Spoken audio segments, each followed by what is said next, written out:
Channel को subscribe करें, video को लाइक करें, शेयर करें। बागपत में 709 बीवे हाईवे पर स्थित श्री भगवान रेस्टोरेंट में रालोद नेता कपिल चौधरी ने प्रेस कॉन्फ्रेंस करके 7 मार्च को ढिकोली इंटर कॉलेज में होने वाली किसान महापंचायत के बारे में विस्तार से जानकारी देते हुए पत्रकारों को बताया। भुगतान का मुद्दा उठा रहे हैं, लेकिन उसके लिए प्रभावी कदम कोई नहीं उठा रहा, कोई पंचायत नहीं। लोकदल तो गन्ने पे पहले भी हमने बहुत बिजली के बढ़े हुए रेटों पर पूरे महीने लगभग कार्यक्रम करे थे, अब से 1 वर्ष पहले।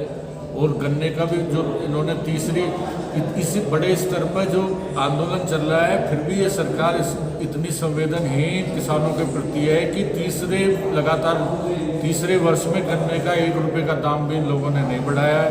नहीं कुछ डैमेज कंट्रोल कर सकते थे, कुछ गन्ने का रेट बढ़ाकर कुछ किसान को राहत दे सकते थे। पेमेंट अभी सब पड़ी हुई है मिलों पर, और ये सरकार बिल्कुल भी किसानों की सोच की सरकार नहीं है, किसान विरोधी सरकार है। लगातार तीसरे वर्ष में इन्होंने गन्ने का 1 रुपया भी दाम नहीं बढ़ाया है। आने वाले समय में राष्ट्रीय लोकदल इस पर भी आंदोलन हर डिस्ट्रिक्ट में चलाएगा, हर मिलों का घेराव करेगा पेमेंट के लिए, और रेट बढ़वाने का भी प्रयास हमारे राष्ट्रीय स्तर के नेताओं ने किया है, पर कोई सुनने वाला इस गवर्नमेंट में नहीं है। लगभग कितने जो नेता हैं मंच पर दिखाई देंगे? मंच पे जो पार्टी के पूर्व विधायक, जिला अध्यक्ष, प्रदेश पदाधिकारी और जो हमारे जो अलायंस के दल हैं उसके जो सीनियर नेता होंगे। लगभग कितनी भीड़ आ जाएगी? भीड़ 50,000 से ज़्यादा किसान पहुँचे। कितने गांव में संपर्क किया आपने, कितने गांव का दौरा कर लिया इस संबंध में? नहीं, हमने जो है हमारी पार्टी के सभी पूर्व विधायक, सभी प्रदेश पदाधिकारी, सभी अपने अपने प्रभाव क्षेत्र में घूम रहे हैं। मैं भी लगभग पूरे जिले के गुजर बाहुल गाँवों में, मैं किसी जाति की बात नहीं कर रहा, 36 बिरादरियाँ किसानी करती हैं, पर जो पार्टी ने हमें दायित्व दिया है, बागपत विधानसभा के लगभग हर गुजर बाहुल गाँव का मैं दौरा कर चुका हूँ और भी बचे हुए दिनों में करने वाला हूँ। और मैं किसानों से अपील कर रहा हूँ कि अधिक से अधिक संख्या में माननीय जयंत चौधरी को सुनने के लिए, अपनी लड़ाई लड़ने के लिए ढिकोली पहुँचने का आह्वान। लोगों में भारी उत्साह है, वो मुझे आश्वासन भी दे रहे हैं कि हम चौधरी साहब बड़ी संख्या में ढिकोली पहुँचेंगे। त्रिस्तरीय पंचायत चुनाव आ चुके हैं और लोकदल के द्वारा जगह जगह किसान पंचायतें की जा रही हैं। क्या आगामी चुनावी रणनीति तैयार की जा रही है किसानों के नाम? नहीं, ये तो किसान का मुद्दा तो लोकदल उठाता ही रहा है। जब हारे भी जीते भी हैं तो किसान का मुद्दा तो हमारी पार्टी का बेस ही माननीय आदरणीय चौधरी चरण सिंह जी ने ये पार्टी इसीलिए बनाई थी कि गांव देहात से जो किसानों के बच्चे हैं वो प्रदेश फलक पे व राष्ट्रीय फलक पर राजनीति के द्वारा बढ़े। तो ये तो हमारी किसानों की पार्टी है, इससे ना हम कोई चुनावी फायदा देख रहे हैं। हम तो किसान की लड़ाई लोकदल लड़ता ही रहता है।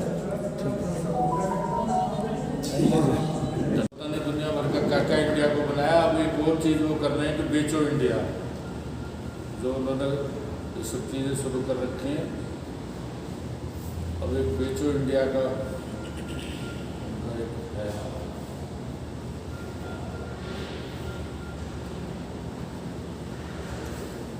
देश व प्रदेश का जो बेरोजगारी चल रही है, नौजवान पूछें आपको सारी बातें आपने कही थी भाई सर।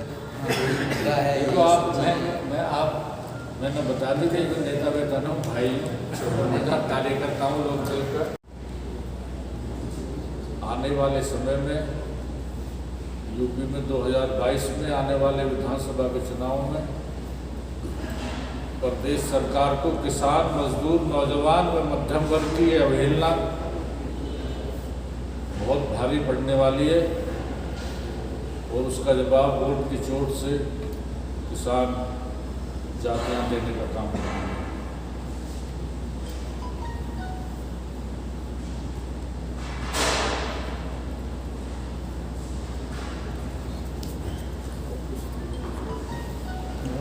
कितने किसानों की उम्मीद है ढिकोली में? कितने किसान इकट्ठे होंगे ढिकोली में? 50,000 से ऊपर किसान। कहाँ जनसंपर्क किया गया है अब तक?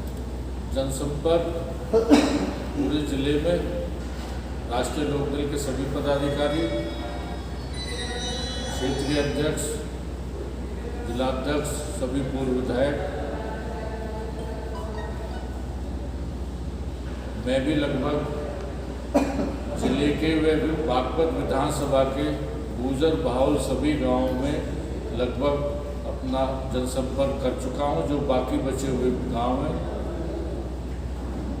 उनमें मैं अभी जाऊंगा आज के बाद। अभी भी आज भी सुबह 2-3 गांव में करके आया हूँ। गढ़ी, नवादा, महरमपुर और सकबाबाद गांव में मैं होकर आ रहा हूँ। इसी वजह से 10-20 मिनट में लगे। लोकदल की पंचायत है या और दल भी शामिल होंगे इसमें? नहीं, लोकदल के आह्वान पर पंचायत है। किसान महापंचायत सभी को बुलाया गया? किसान महापंचायत लोकदल के आह्वान पे, लोकदल के आह्वान पे किसान महापंचायत, लोकदल के आह्वान पर किसान महापंचायत है। सचिन जी भी भाग ले सकते हैं। किसान तो माननीय मोदी जी ने बहुत सारी चीज़ें करी, स्किल इंडिया, डिजिटल इंडिया, और मैं उसे पूरा करने का प्रयास कर रहा हूँ। तो माननीय जैन जी की जो पंचायत लगभग पिछले 2.5 महीने से चल रही है, राजस्थान में भी हुई है, मध्य प्रदेश में भी हुई है और पश्चिमी उत्तर प्रदेश में लगभग हर डिस्ट्रिक्ट में उनकी 1-4 पंचायतें हो चुकी हैं। तो आगामी 7 मार्च को डिकौली जो हमारा बड़ा ऐतिहासिक गांव है, किसानों का बड़ा गांव है, माननीय जयंत चौधरी जी 12 बजे डिकौली आ रहे हैं।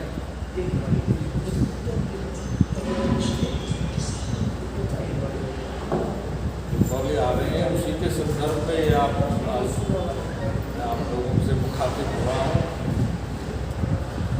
माननीय जयंत चौधरी जी विस्तारपूर्वक सभी बातें उस दिन आप लोग होंगे, सभी आदरणीय सभी पत्रकार बंधु होंगे, बताएंगे। मैं तो कुछ बातें आपको बताना चाहता हूँ कि पिछले लगभग 100 दिनों से ऊपर जो है, जो किसान दिल्ली के तीनों बॉर्डरों पे बना हुआ है और हर गांव में भी लगभग जगह जो सामूहिक उपवास कर रहे हैं,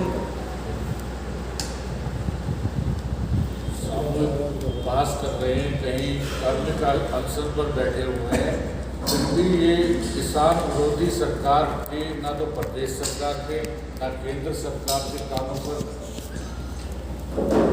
जू रही है। लगभग 250 से ज़्यादा किसान अपनी शहादत दे चुके हैं। आदरणीय प्रधानमंत्री मोदी जी विपक्ष का जब एक राज्यसभा सांसद जो दूसरी पार्टी का बड़ा नेता है शायद दोबारा भी राज्यसभा में आ जाए, उसकी विदाई पर तो दुनिया भर के आंसू बहाते हैं। बाकी हमारे जो 250 किसान जो शहादत दे चुके हैं उनको एक ट्वीट करने के भी उसमें फुर्सत नहीं मिलती है। और जब विपक्षी दल संसद में उस पर 2 मिनट का मौन धारण करने का प्रस्ताव लाते हैं तो बीजेपी का कोई सांसद उसमें भी खड़ा नहीं होगा। तो ये सरकार बिल्कुल किसान विरोधी है। ये तीनों जो कृषि कानून आए हैं ये बिल्कुल किसान को बिल्कुल अपनी ही ज़मीन पर मजदूर बनाने का कार्य इनके द्वारा हो जाएगा और इनका राष्ट्रीय लोकदल जो विरोध करता है। और जब तक ये कृषि कानून वापस नहीं होंगे हमारी ये पंचायतें जारी रहेंगी माननीय जैन जी की, और किसानों का धरना भी लगातार चलता रहेगा।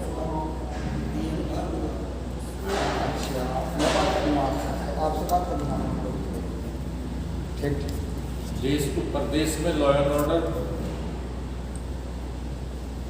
ऑर्डर आप सभी देख रहे हैं। लगभग पूरे प्रदेश में हत्याएं, बलात्कार, महिलाओं के साथ, बच्चियों के साथ बड़े पैमाने पर हो रहा है।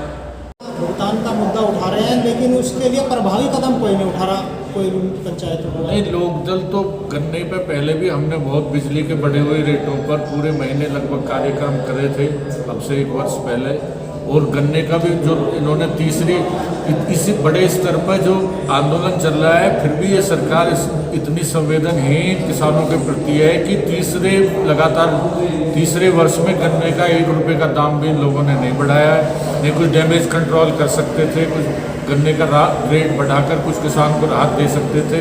पेमेंट अभी सब पड़ी हुई है मिलों पर, और ये सरकार बिल्कुल भी किसानों की सोच की सरकार नहीं है, किसान विरोधी सरकार है। लगातार तीसरे वर्ष में इन्होंने गन्ने का 1 रुपया भी दाम नहीं बढ़ाया है।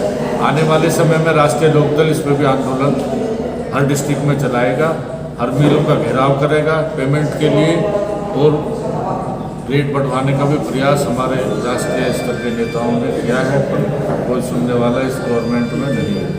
लगभग कितने जो नेता हैं मंच पर दिखाई देंगे? मंच पे जो पार्टी के पूर्व विधायक, जिलाध्यक्ष, प्रदेश पदाधिकारी और जो हमारे जो अलायंस के दल हैं उसके जो सीनियर नेता होंगे। लगभग कितनी भीड़ आ जाएगी? भीड़ 50,000 से ज़्यादा किसान पहुँचे। कितने गांव में संपर्क किया आपने, कितने गांव का दौरा कर लिया इस संबंध में? नहीं, हमने जो है हमारी पार्टी के सभी पूर्व विधायक, सभी प्रदेश पदाधिकारी, सभी अपने अपने जहाँ अपने अपने प्रभाव क्षेत्र में घूमने, मैं भी लगभग पूरे जिले के बुजुर्ग बाहुल गाँवों में, मैं किसी जाति की बात नहीं कर रहा, 36 बिरादरियाँ किसानी करती हैं, पर जो पार्टी ने हमें दायित्व दिया है, बागपत विधानसभा के लगभग हर गुजर बाहुल गाँव का मैं दौरा कर चुका हूँ और भी बचे हुए दिनों में करने वाला हूँ। और मैं किसानों से अपील कर रहा हूँ कि अधिक से अधिक संख्या में माननीय जयंत चौधरी को सुनने के लिए, अपनी लड़ाई लड़ने के लिए डिकौली पहुँचने का आह्वान। लोगों में भारी उत्साह है, वो मुझे आश्वासन भी दे रहे हैं कि हम चौधरी साहब बड़ी संख्या में डिकौली पहुँचेंगे। त्रिस्तरीय पंचायत चुनाव आ चुके हैं और लोक दल के द्वारा जगह जगह किसान पंचायतें की जा रही हैं। क्या आगामी चुनावी रणनीति तैयार की जा रही है किसानों के नाम? नहीं, ये तो किसान का मुद्दा तो लोक दल उठाता ही रहा है। जब हारे भी हैं, जीते भी हैं, तो किसान का मुद्दा तो हमारी पार्टी का बेस ही माननीय आदरणीय चौधरी चरण सिंह जी ने ये पार्टी इसीलिए बनाई थी कि गांव देहात से जो किसानों के बच्चे हैं वो प्रदेश फलक पे व राष्ट्रीय फलक पर राजनीति के द्वारा बढ़े। तो ये तो हमारे तो किसानों की पार्टी है, इससे ना हम कोई चुनावी फायदा देख रहे हैं, हम तो किसान की लड़ाई लोकदल लड़ता ही रहता है।